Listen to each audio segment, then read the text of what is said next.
Voici le premier satellite quantique envoyé dans l'espace. Lancé depuis le désert du Gobi en Chine ce mardi, il représente une percée technologique majeure pour la communication à longue distance. Je déclare le succès de la mission d'expérience quantique.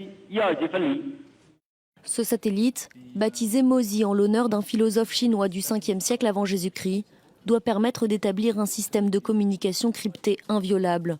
Le système se base sur l'envoi de photons, des particules fondamentales du champ électromagnétique. Celles-ci s'autodétruisent en cas de tentative d'interception du message. L'espionnage est donc impossible selon Pékin. Un défi technologique, mais aussi stratégique, car jusqu'à présent, l'efficacité de cette technologie n'avait jamais été prouvée sur des longues distances. Mozi va tenter de relever le défi entre Pékin et Urumqi, deux villes distantes de près de 2500 km. Nous espérons pouvoir former une constellation de satellites de communication dans le futur. Nous allons lancer plusieurs satellites et utiliser un système de fibre optique pour transmettre des informations à un grand nombre de ménages. De cette façon, nous pourrons établir un large éventail de réseaux de communication quantique.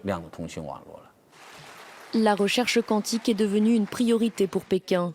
En 2015, 90 milliards d'euros ont été investis dans la recherche fondamentale, dont une grande partie a été consacrée à la recherche quantique. Aux États-Unis, elle ne représente que 175 millions d'euros par an. La Chine ambitionne d'être un leader dans la recherche scientifique de pointe.